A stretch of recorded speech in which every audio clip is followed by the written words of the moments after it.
What's happening, everybody? On today's show, we'll give you our winners and losers from SEC Week 6. Carson Beck, Germaine Burton, Jaden Daniels, all in our impressed group. But who depressed? We'll run through it all, and we'll get you caught up on the latest top 25 polls and how many SEC teams find themselves ranked after 6 weeks. Locked On SEC starts right now. You are Locked On SEC, your daily podcast on the Southeastern Conference. Part of the Locked On Podcast Network, your team every day.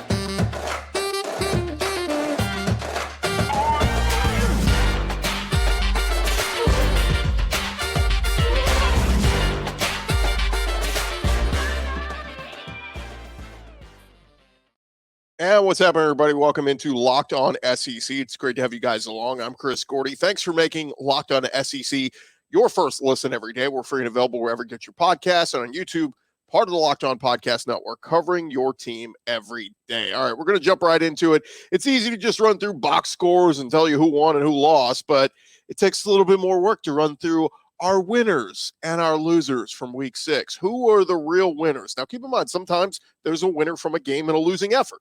Sometimes there's a guy who's a loser in a winning effort. So it all kind of jumbles up, but let's dive into it. Let's get to our winners of the weekend for SEC Week 6. And we're going to start first things first with the guy who was my dark horse Heisman candidate for this season, Carson Beck. And he's starting to finally live up to the hype and play like I kind of thought he was going to look like. And for that sake, the 2023 Georgia Bulldogs finally starting to play like we all expected. 51 points, over 600 yards of offense. And how about Carson Beck, a guy who, like we said, has been criticized in recent weeks. Some people saying, he's just not Stetson Bennett. Beck goes 28 for 35, 389 yards, 4 touchdowns. Did have a pick early in the second half, but a near-perfect game from Beck. And he now has Georgia undefeated at 6-0, 3-0 in the conference, 1886 passing yards with 11 touchdowns, 3 picks. Beck is now second in the SEC in total passing yards, only behind Jaden Daniels. He's second in the SEC in completion percentage at 73%. He's also the least sacked quarterback in the SEC, only been sacked 3 times. And he began this game ranked 9th nationally in passing yards per game at 299. He's now ranked 8th at 314 a game. That is, he's also 4th in the country in total passing yards as Georgia extends their win streak to 23 straight games. They are the SEC's lone unbeaten team now. Georgia has won 14 in a row over Kentucky, and they have victories in 33 consecutive regular season games. That is a streak that started November 21st, 2020 against Mississippi State. We're going to throw in another impress from this game. I'm putting Brock Bowers on here. Look, he's a winner just about every week. And Beck's tight end, Brock Bowers, has just been outstanding. 7 catches this week for 132 yards and a touchdown. Brock Bowers led all pass catchers in this game. That is now 3 straight 100-yard receiving games for Bowers. He continues to be the leading receiving tight end in the country, and he's now 6th in the SEC in total receiving yards at 545 with 4 receiving touchdowns. Made a little history this week, passing A.J. Green with his 24th career receiving touchdown. That's second most in all-time Georgia history. He needs 6 more receiving touchdowns to tie Terrence Edwards for most career receiving touchdowns in Georgia history. Shout out to Sanford Stadium. They hosted their first SEC night game since the 2021 league opener against South Carolina. They don't get night games very often there.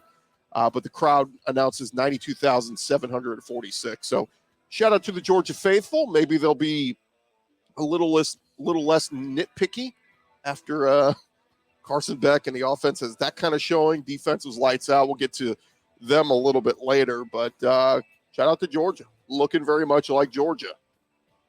How about Bama? Looking very much like Bama. Germaine Burton is our next winner of the week. I've been saying the last 2 seasons, where is that Alabama alpha dog receiver? Well, Germaine Burton might be that guy as he had his best game in an Alabama uniform this week with a team-high 9 catches for 197 yards and 2 touchdowns in Bama's 26-20 win over Texas A&M in College Station. We should mention Jalen Milroe had his best passing game at Alabama, his first 300-yard passing day. but Germaine Burton was his go-to target. Burton, of course, spent the first 2 seasons at Georgia before playing these last 2 seasons at Alabama. Just his third 100-yard receiving day of his career, his first of this season, and he nearly got to 200 yards. It was just a hair shy of it. A career day for Germaine Burton, who had just 2 catches over 2 weeks while battling a right foot injury.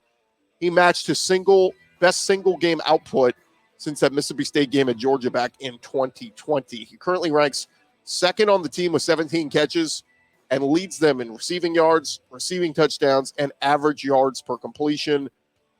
Germaine Burton, he now ranks 14th in the conference in receiving yards. He's ahead of guys now like Trey Harris, Theo Weiss, Tavion Robinson, Squirrel White.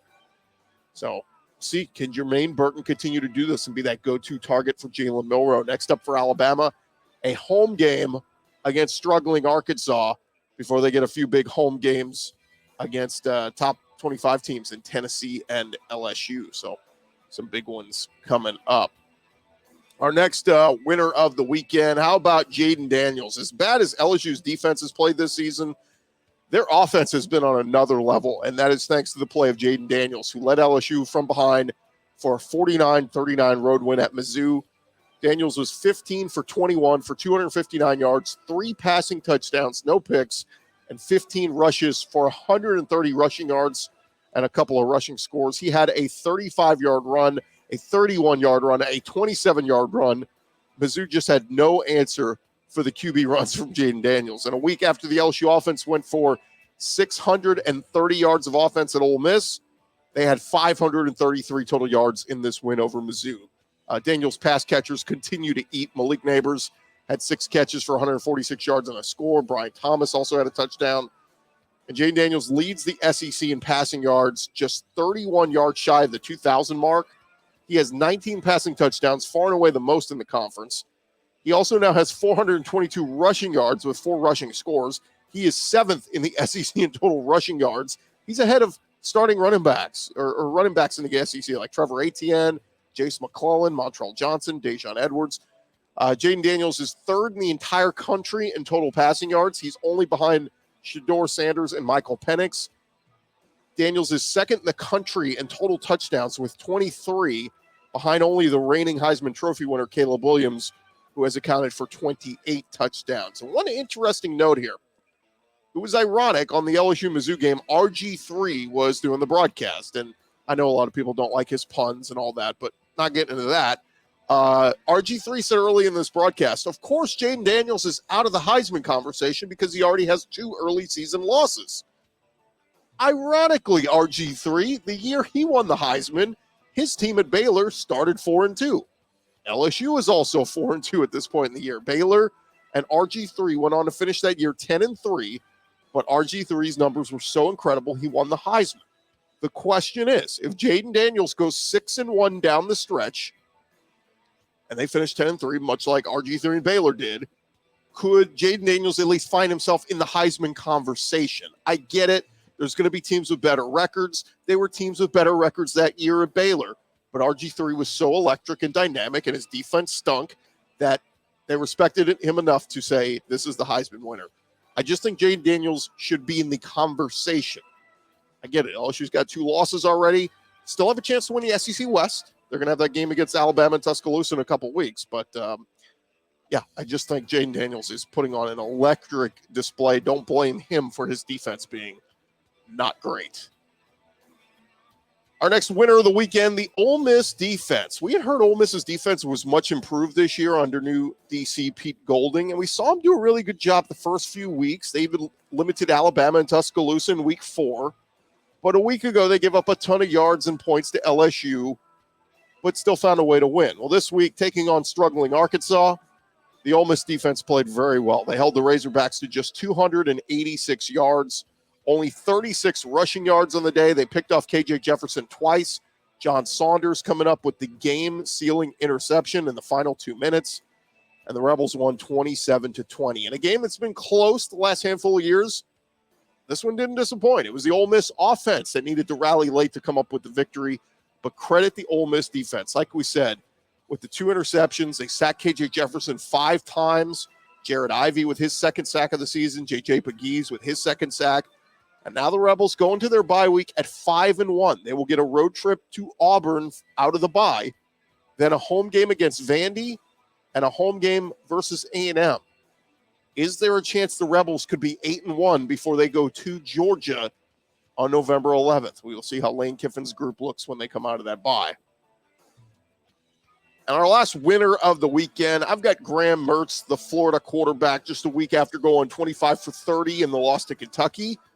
Mertz had his best game in a Florida uniform, going 30 for 36, 254 passing yards, 3 touchdowns, no turnovers. And that's now back-to-back weeks. Graham Mertz has completed 83% of his passes. He's completing 80% of his passes on the season. That's the best in the SEC. And Graham Mertz found a new target this week, became his go-to target in freshman tight end Arliss Boardingham. He had 7 catches for 99 yards and 2 touchdowns.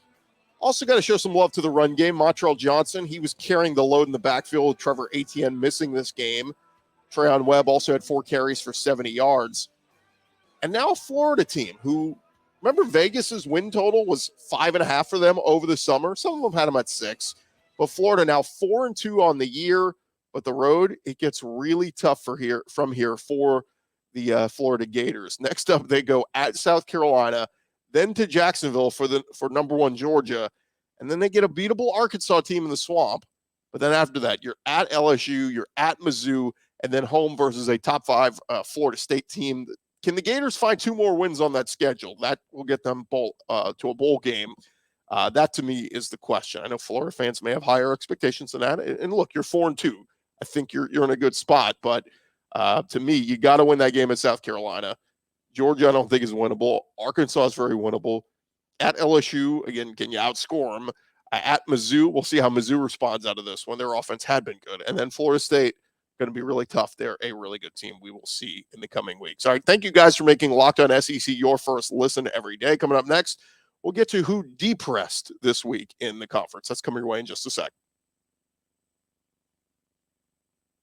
First, I want to remind you guys this episode is presented to you by our friends over at Athletic Brewing Company, and we bring you your Game Changer of the Week, brought to you by Athletic Brewing Company. Much like Carson Beck, who was near perfect in Georgia's dominant win over Kentucky, he completely changed the game, and Athletic Brewing has completely changed the non-alcoholic beer game. They make non-alcoholic beers that actually taste good. Their brews are great tasting, award-winning. They beat out full-strength beers in global competitions. They brew over 50 styles of craft non-alcoholic beer, including IPAs, golden sours, and more. They are fit for all times, whether you're watching a big game or working out or whatever it is. No hangovers ever. And you can find Athletic Brewing Company in stores, online, and at bars across the country. They're the fastest growing non-alcoholic brewery in the U.S. So get on board now. Go check them out at their website, athleticbrewing.com. First-time customers can use code LOCKEDON. That'll get you 15% off your first online order. That is LOCKEDON at checkout for 15% off at athleticbrewing.com. Near beer, exclusions and conditions apply. Athletic Brewing Company, fit for all times.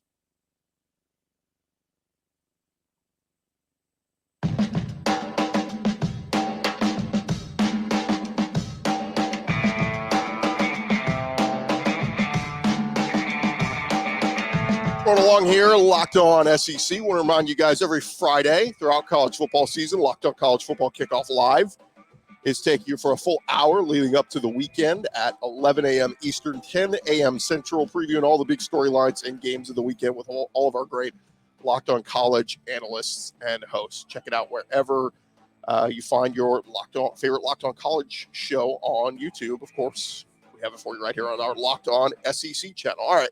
Let's dive into it. We did who are our winners of the weekend, who impressed us most. Now it's time to get to who depressed. We don't like to say the word loser because it has a negative connotation, but we have some people who depressed this week. And we got to start with Texas A&M's offensive line. Look, I thought the Aggie O-line did a pretty good job in the first half. Max Johnson had some time to throw. The Aggies had a 17-10 halftime lead over Alabama. But Nick Saban, Kevin Steele, and that Alabama defense, they made some halftime adjustments. And in the second half, Max Johnson was constantly under pressure, barely any time to throw. And the Alabama defense forced him into an interception, 2 punts, a safety, held them to 2 field goals, and Bama sacked Max Johnson 5 times in this game. Dallas Turner had a sack. Chris Braswell, Justin Aboigbe, Caleb Downs had the interception. The Aggies were held to just 67 rushing yards on 35 attempts. That's under 2 yards a carry. And Bama just really got after A&M's offensive line like they were tinfoil. The O-line had been playing much better in recent weeks, but they got pushed around by Alabama's defensive front. Blitzes coming from all over. And I thought Jimbo deserved a lot of blame for this loss as well. Conservative play calling, settling for punts and field goals when he could have been more aggressive. Just zero offensive rhythm in the second half. And it seemed Alabama made all the adjustments at halftime. A&M's offense did not. Now, credit the Aggie defense. They did what they could. But again, Germaine Burton having the ridiculous day. Now, the Aggies, how do you respond from this? Because you had the early season loss to Miami, and now you suffer your first conference loss. Now you have to go face a much improved Tennessee Vols defense in their next game. How does A&M respond? We will see here very, very soon. Another depressed of the weekend. I've got Kentucky's offense. Look at a game that was being hyped as one of the more exciting matchups between two previously undefeated teams. Kentucky delivered a big fat dud in their 51-13 loss at Georgia. Kentucky's defense was awful. Georgia rolled up 600 yards of offense. But I want to focus on the Kentucky offense here because Georgia goes down and scores on the first drive of the game. I'm thinking, okay, maybe Kentucky can make this a shootout. They got all these great offensive weapons. Ray Davis, Devin Leary, but the Cats could only total 183 total yards of offense as they were just 2 for 11 on third downs, only had 12 first downs on the game compared to Georgia's 33. Devin Leary, he completed just 10 passes on the day. His receivers, they had some big drops, stalled out drives. Ray Davis, the SEC's leading rusher, fresh off his 280-yard rushing day against Florida, he could only muster 59 yards on 15 carries. His longest run was just 11 yards. And this just felt like Kentucky ran into a freight train. I mean, all the criticism on Georgia the first few weeks, hey, they're not dominant. This was a week where Georgia looked like we all thought they were supposed to look this season. And if you're Kentucky, look, you got to chuck this one up as one loss. You're still 5-1. This week you will host Mizzou. You need to flush this one, refocus on getting back in the win column. The Cats still have a pretty tough schedule. Home visits from Tennessee and Alabama still to come, and a road trip to end the season at currently undefeated Louisville. So a lot of tough games still for Mark Stoops' crew. Let's see how they respond with their first loss. Speaking of responding after your first loss, Mizzou. I got Mizzou's defense as a depressed of the week. Overall, Mizzou's defense had played pretty well this season. They had not given up 30 points in any game this season. They were holding opponents to just 20 points per game. And then came LSU, who got them for 49 points. It was a 49-39 loss for Mizzou. Now, one of those scores for LSU was a pick six. Brady Cook, who broke the SEC record for most pass attempts without an interception. LSU's defense that struggled all this season, they had not one but 2 picks off Brady Cook. But it was the Mizzou defense that really just struggled to slow down that potent LSU offense. LSU was 6 for 12 on third downs. They racked up 530 yards of offense, 6 offensive touchdowns.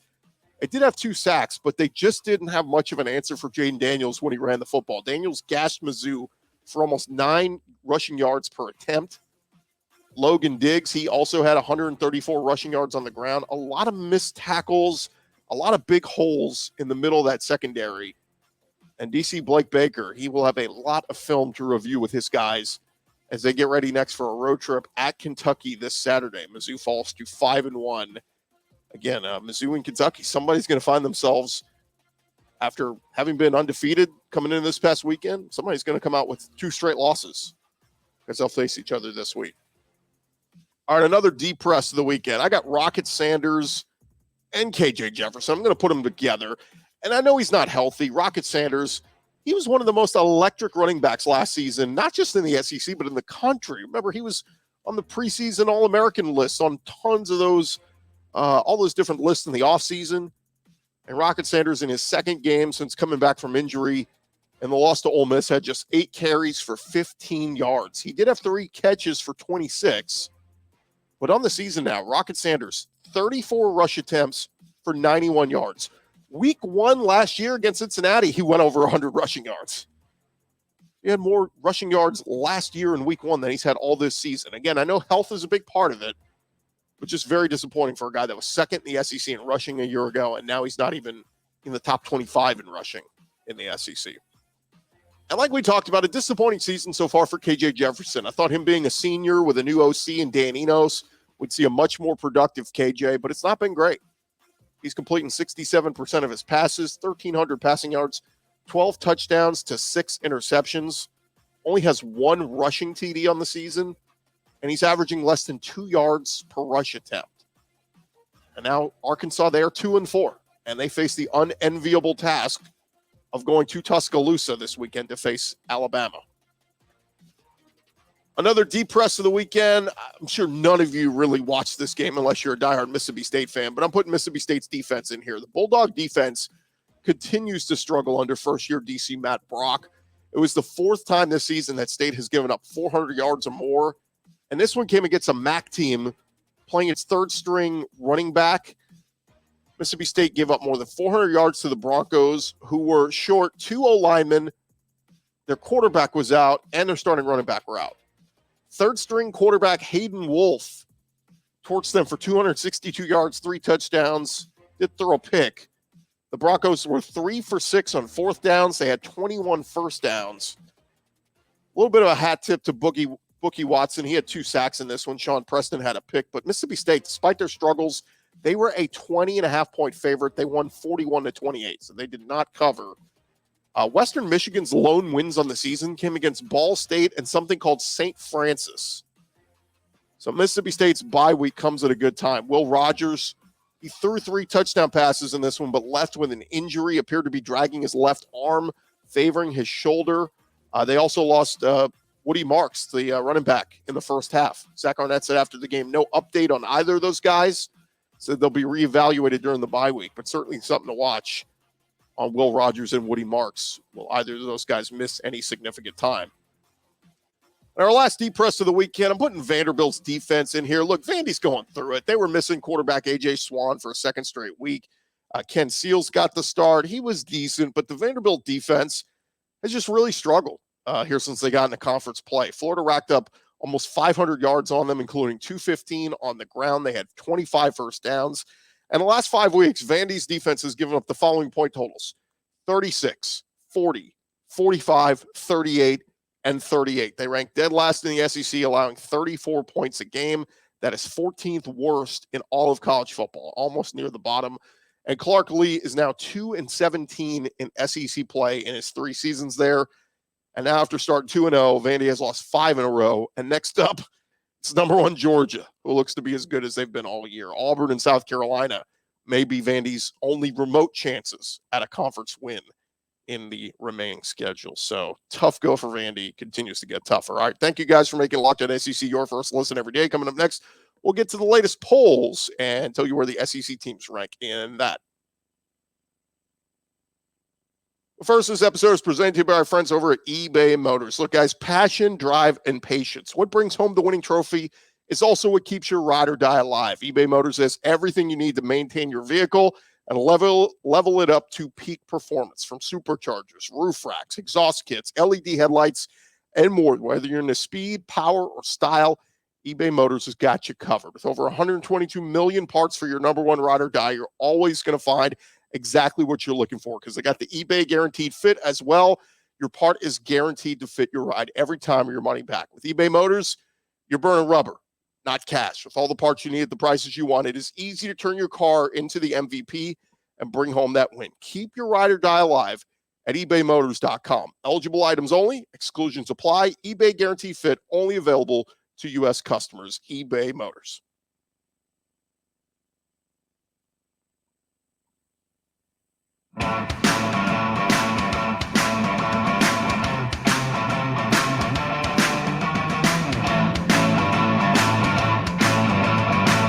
All right, roll along here, Locked On SEC. And as we dive back into it, look, week 6, we had a lot of questions going into this week on who's good, who's not. And before we get to the 2 polls that matter, I did want to run through ESPN's latest power rankings. They had 7 teams but the order and the teams have changed. So Texas A&M, they fell out of ESPN's power rankings this week with the loss to Alabama at home.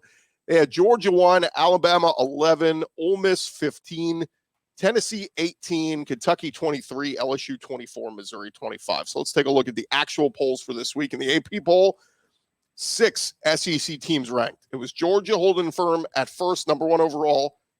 Then got to go down to Alabama at number 11. Ole Miss went up a few spots up to number 13. Tennessee moved up to 19. LSU up 1 spot to number 22. And Kentucky fell down to 24. Missouri and A&M both on the outside of the AP poll rankings. In the coaches poll, they had 7 SEC teams. AP poll had 6. Coaches poll had 7 SEC teams ranked. Georgia still at number 1 overall. Alabama coming in 10th there. So they got 2 SEC teams in the top 10 in the coaches. Ole Miss was 13th. Tennessee 17th. LSU at 20.